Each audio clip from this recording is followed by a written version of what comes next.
Hi everyone. सो इस video को start करते हैं। सबसे पहले हम बात करेंगे इस वीडियो में टीसीएस एनक्यूटी के रिजल्ट्स और गुड न्यूज़ के बारे में। बिकॉज कल कुछ ऐसा हुआ है, बहुत टाइम से बहुत सारे बच्चे वेट कर रहे थे इस चीज़ के लिए। एंड आई होप कि कुछ बच्चे जो काफ़ी टाइम से वेट कर रहे हैं उनको भी ये चीज़ रिसीव हुई हो। दिखाता हूँ आपको कल का मैसेज। हेलो भैया, I got document submission mail yesterday and I have submitted on time. My interview was on 10th April. ध्यान से सुनना, 10th अप्रैल। ठीक। But today also I got document verification mail and I submitted 40 minutes late. Will there be any issue with that? So मैंने बोला no issues. Can you share the timeline of the interview and document verification mail? 21 मार्च को exam हुआ था। 21 मार्च को यहाँ पर जो था वो यहाँ पर एग्जाम हुआ था। 10th अप्रैल को हुआ था इंटरव्यू। 10th अप्रैल को इंटरव्यू।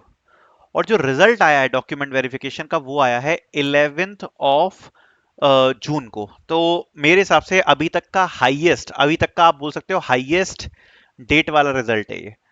10th अप्रैल को एग्जाम, अब 10th अप्रैल से 10th मई एक महीना हो गया, और फिर 10 जून 2 महीने हो गए। तो लगभग 63 डेज बाद ये जो रिजल्ट है ये हमें देखने को मिल रहा है। बट अभी इसके बारे में आपको एक चीज बताऊंगा जिससे कुछ चीजें क्लियर हो जाएंगी। मैंने पूछा था what was your interview centre, तो इनने बताया सर नोएडा सेक्टर 157। भैया ये सबसे ज्यादा कंट्रोवर्शियल सेंटर रहा है, क्योंकि ये एक ऐसा सेक्टर है जहां पे जितने भी इंटरव्यूज हुए हैं उसके जो रिजल्ट्स हैं वो डिक्लेयर नहीं हुए थे, बहुत ही ज्यादा लेट चल रहे हैं इसके रिजल्ट्स। तो इसके जो रिजल्ट्स हैं अब ये यहाँ पर कल पिछले 2 दिनों में हमें देखने को मिले हुए हैं। ठीक है। एक तो ये मैं आपको अपडेट देना चाहूंगा। उसके बाद आपका ये आ गया। ठीक है। फिर उसके बाद ये और दिखाना चाहता हूं मैं। I was interviewed for Ninja role on 29th April in Ghaziabad and receive the this mail on 23rd May. What does this mail signify, whether I will be selected और not, please guide me. Actually इनको इनने interview दिया था 29th of April को। And इनको yes और no opt करने के लिए मेल आया था कि क्या वो अहमदाबाद लोकेशन के लिए ऑप्ट करना चाह रहे हैं। और जो रिजल्ट आया है वो आया है येस्टरडे, मतलब वही 11th ऑफ जून को जो रिजल्ट है वो यहाँ पर रिसीव हुआ। तो मैंने बोला कॉन्ग्रेट्स। ठीक है। सीधी बात यह है कि 10 जून से 12 जून के बीच में, 10 जून से 12 जून के बीच में यहाँ पर बच्चों को रिजल्ट्स रिसीव हुए हैं। किसको रिसीव हुए हैं, मैं डाउट्स थोड़े बहुत क्लियर करना चाहता हूँ। सबसे पहले तो जो डिलेड रिजल्ट चल रहे थे बहुत सारे सेंटर्स के, जिसमें खासकर आपका नोएडा सेक्टर 157 था। ठीक है। इसमें बहुत रिजल्ट डिले हो रहे थे, तो ये जो डिले वाले रिजल्ट्स थे उनके रिजल्ट जो रिसीव हुए हैं 10 से 12 जून के बीच में, प्लस जिनने 20 अप्रैल से 30 अप्रैल के बीच में इंटरव्यूज दिए थे उनका एक फेज रिजल्ट का और आ चुका है।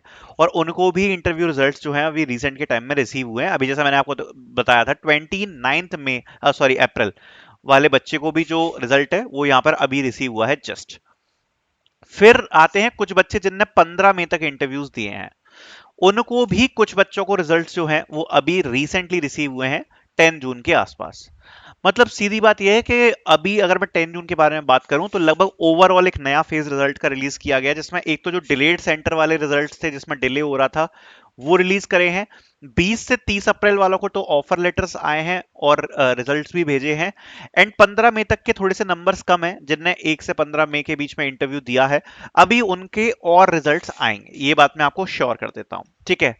अब मुझे नहीं पता कि डिले सेंटर वाले रिजल्ट्स कितने रह गए हैं, लेकिन मेरे हिसाब से 157 सेक्टर के तो अभी कुछ और रिजल्ट्स भी बचेंगे, क्योंकि 157 रिजल्ट और मेरे हिसाब से कुछ 4-5 सेंटर्स और होंगे जिनमें यही हालत चल रही है जो नोएडा 157 की थी, जहां पर रिजल्ट्स बहुत ज्यादा डिले चल रहे हैं।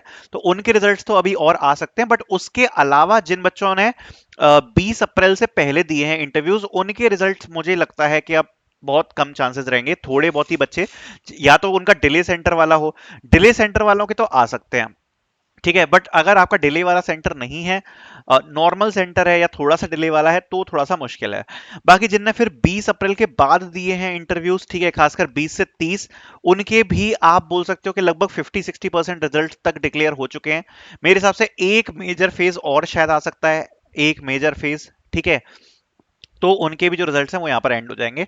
और उसके बाद जो 10 से 15 मई वाले बच्चे हैं जिनने इंटरव्यूज दिए हैं, अगर आप उसमें से हो, उसमें से आप वेट कर रहे हो, तो हाँ अभी उसके जो रिजल्ट्स हैं वो अभी बचे हैं। अगर आपने मई के मंथ में दिया है इंटरव्यू, अभी मई के मंथ वालों के आए हैं रिजल्ट्स, बट उतने ज्यादा नहीं आए अभी। मतलब आप ये बोल सकते हो एक तो मेजर फेज आया ही है, बट अभी यस अगर आपने मई में दिया है इंटरव्यू तो आपके डेफिनेटली अभी चांसेस रहेंगे। ठीक है। So this will be the update. बात करते हैं ज्वाइनिंग के बारे में। सो ज्वाइनिंग को लेकर सबसे पहले मैं आपको बताना चाहूंगा कि यहाँ पर बहुत सारे बच्चों की 18 जून को ज्वाइनिंग है, 22 जून को ज्वाइनिंग है, ठीक है। और बच्चों को आईपीए का भी असेसमेंट आ गया है।